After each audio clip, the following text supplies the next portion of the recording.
Trump's tariffs will cause a recession? Well, today we discuss.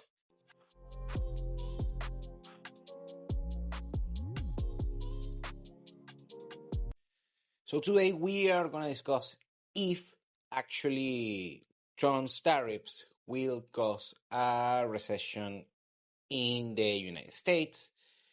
And I will say the short answer is it might.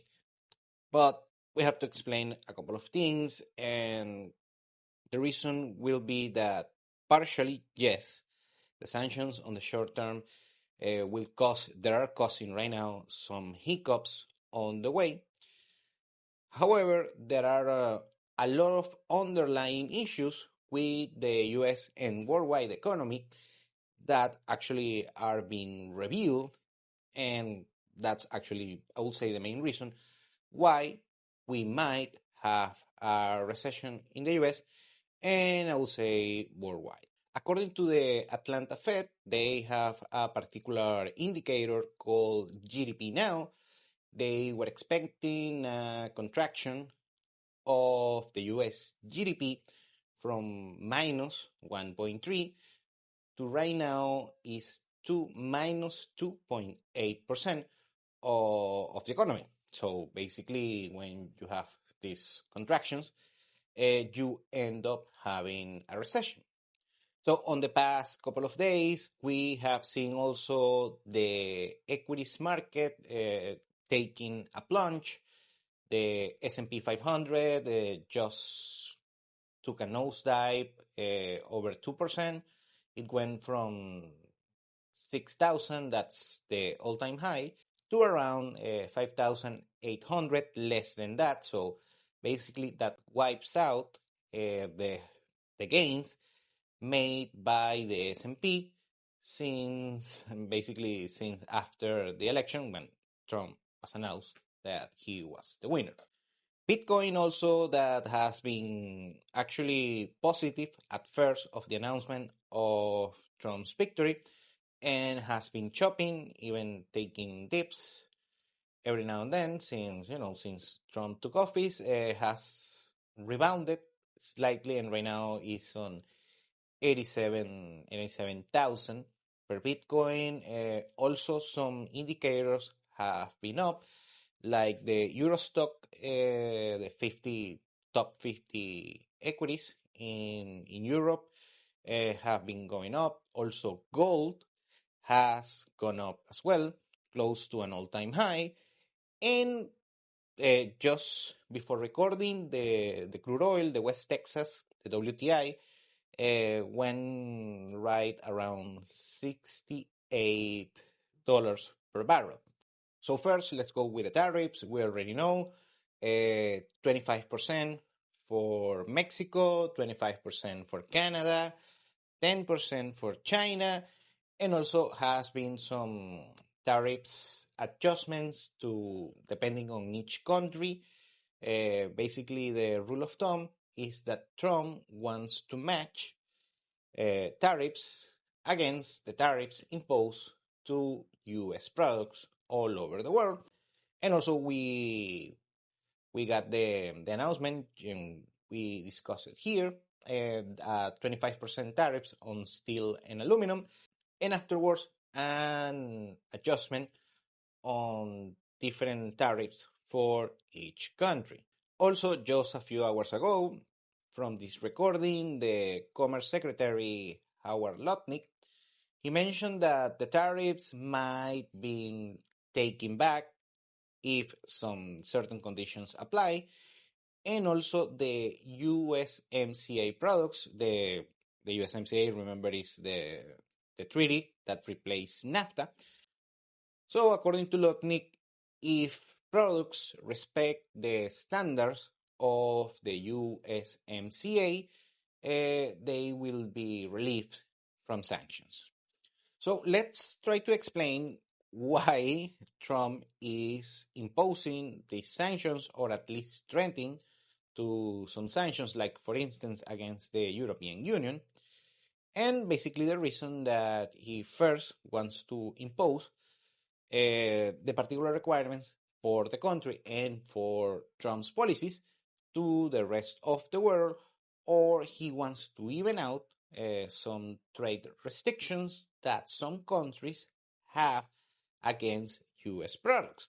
And also you have the case like Mexico and Canada that first they want to comply. Trump wants those countries to comply with his migration policies and also the drug combating policies that he has against cartels and such.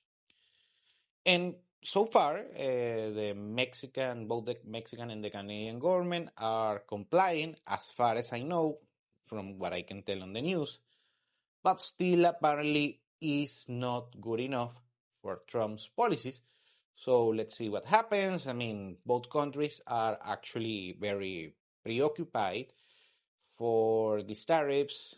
Around 80% of their exports on both Canada and Mexico go to the United States, and around 20% of US exports go to these countries. So, of course, Trump has significant leverage against both countries, and hence he can, let's say, he has the luxury to go through these particular very tough trade policies.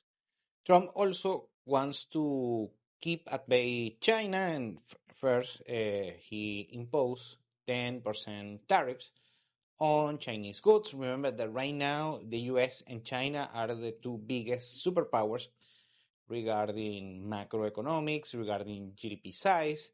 The US is close to 30 trillion, China is around 20 trillion on nominal GDP, and the rest of the world is way behind of those numbers. So obviously, US and China are number two. And according to the policies and foreign policies of the Trump administration, not only Trump himself, but for instance, Marco Rubio, that he is right now the Secretary of State, and he said that he is actually preoccupied that China will dictate, let's say, how worldwide politics and economics conditions are dictated, and he is truly concerned about it, and he wants to apply such policies. We also remember what happened with the Panama Canal. A couple of ports, shipping ports, on both sides of the canal are controlled by a Hong Kong company, but apparently the latest news that we have is the control will go from this company, I believe it's C.K. Hutchinson, a Hong Kong company, apparently will go to BlackRock. So that is, of course, a U.S. company.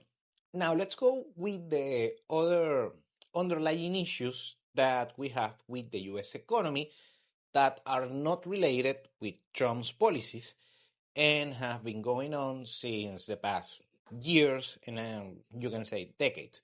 The first thing is the fiscal deficit that is over 1 trillion US dollars, so it's no pickle. The other thing that we have is how overpriced is the stock market, that is not is not a proxy as it used to be to the average economy. I'm talking the mainstream market.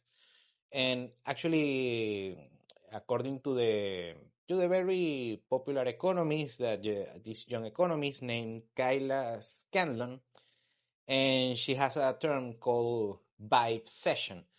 So basically, the average citizen in the US lives and feels the economy on a recession regarding it's hard to keep up, and the most Americans are living paycheck by paycheck. Jobs are not paying enough in order to cover the typical standard of living that you were accustomed in the US. The inflation is high, and grocery shopping and housing, basically covering the basic basket of goods and services in the US, has gotten harder. Making the income is not as easy, but the macroeconomic data is actually positive, GDP growth, the stock market close to all-time highs, and so on and so on. Of course, unemployment rate is low, the nominal rate of unemployment, but still, economically, for the average US citizen, things are not going great. And basically, that's why she coined this term vibe recession. So you have the vibe that you are on a recession. And she actually, that basically sums up very well how Americans, the average American, is feeling the economy right now. However, we know this, that the stock market is overpriced mostly because of the tech companies. So many people said that the S&P 500 should be the S&P 7, S&P 10, companies like, Apple, Amazon, and lately Nvidia, that it has the highest market cap on US equities, so what is known on the financial world as the FANG stocks. So basically these particular tech company stocks.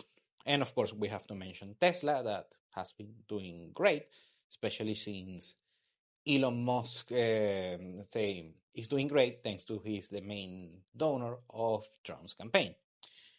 So the thing is that, according to this particular economist, the buy session now can manifest on the hard data, the hard macroeconomic data, on GDP, on the stock market, unemployment rate, things like that. So if you ask me that we are going to see a recession in the United States, I will say yes. But here's the thing, I've said this a couple of times, basically after COVID, on 2021, 2022, the market was overpriced, also we have to talk about the Federal Reserve, and we are not gonna go into that today. But the main point is that you see the underlying issues, the fundamental issues are bad, and the stock market and the US economy, I would say the worldwide economy, actually needs a recession, because you need to basically get rid of a bunch of malinvestment, the consequences of money printing in hard currency, and basically fixing a couple of underlying issues that you have macroeconomically on many economies, not only in the US, but of course the US is the biggest share, almost 30% of worldwide GDP. So if you ask me, yes, I will say that we are going to have a recession in the US and worldwide. That is necessary, actually. You need to get rid of a bunch of bad stuff on the market, on bad investment, the inflation rate, and things like that. But if we're going to have it or not, I don't know, because, still, this particular quantitative easing, also the stimulus from the public sector, has kept artificially high, and it's like this game of Jenga. It's like a Jenga tower that is just about to crumble, and we need to crumble and start doing another Jenga tower again.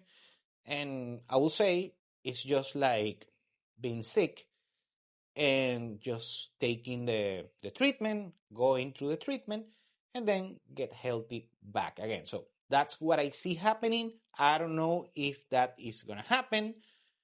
But, regardless of what happens, we are going to discuss it here on the platform. Thank you for watching Continental Insider. Please like, share, and subscribe. Follow us on social media. And if you want to work with us, continentalinsider.com. Thanks again, and have a nice day.